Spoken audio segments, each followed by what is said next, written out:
ازيكم؟ جات لي نكتة سخيفة بمناسبة مولد النبي. بتقول إن في واحد راح يشتري عروسة المولد، فقالوا له عروسة ب450 جنيه. فبص لهم كده وضحك وقال لهم: طب ما عندكوش واحدة متطلقة ب100؟ طبعا بغض النظر إن دي نكتة سخيفة، وبغض النظر إن النكتة دي فيها قلة احترام كبير للستات، وشايف إن النكتة دي المفروض إن هي يعني محدش يقبلها. الأغرب من كده إن في ستات هم اللي بعتوا النكت دي. فاللي انا عايز افهمه ان الستات دايما لما بييجوا يتكلموا او يقولوا ان الرجاله ما بيدوهمش احترام كفايه، هو الحقيقه الستات نفسهم مش دايما بيدوا نفسهم احترام كفايه.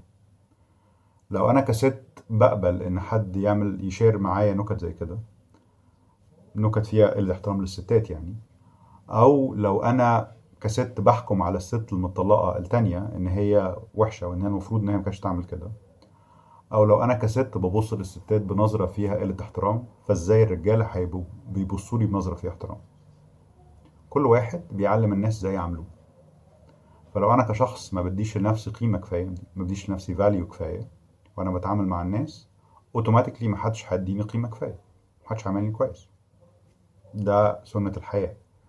فالحقيقه ان احنا اللي بنعلم الناس ازاي يعاملونا.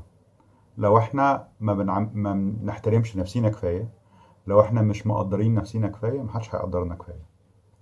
في قصه بحبها جدا، بقولها كتير حتى في السيشنز بتاعتي. ان واحده ست كانت ماشيه في الشارع، لقت فستان في محل من المحلات، فبصت عليه لقت ثمنه 500 جنيه. فقالت: ظريف، ممكن وانا راجعه ابص عليه، لو عجبني اشتريه. وهي راجعه بصت تاني على الفستان، لقت ثمنه 5000. ما كانتش واخده بالها من الصفر بتاع ال 5000. فجاه الفستان اللي كان ب 500 وكان نص نص بالنسبه لها، لا بقى ثمنه 5000. ابتدت تبص عليه وتقول: ايه ده؟ طب ايه اللي بيخليه ثمنه 5000؟ طب اكيد ده الديزاين بتاعه مختلف، اكيد مش عارف زرايره عامله ازاي، اكيد الكات بتاعته عامله ازاي. طب اخش ابص على القماش، يمكن يكون القماش ده غير اللي انا كنت فاكراه and so on.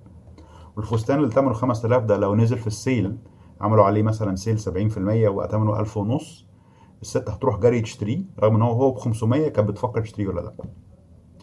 الفكره هنا مش فكره الفستان، الفكره هنا هي فكره انا بشوف قيمه الحاجه على حسب السعر اللي الناس حاطينه عليها. ف طبعا البني ادم مش سلعه، بس من ناحيه تانية لو انا بعامل نفسي معامله وحشه، ومش بحترم نفسي، وبهزق نفسي، او بحط نفسي سجاده الناس تمشي عليها طول الوقت، فمحدش هيقدرني، الناس هيمشوا عليا. انا لو انا بعامل نفسي كويس وبتعامل بشكل محترم مع نفسي في البدايه ومع ناس تانيين، كل ما الناس هتديني فاليو محترم.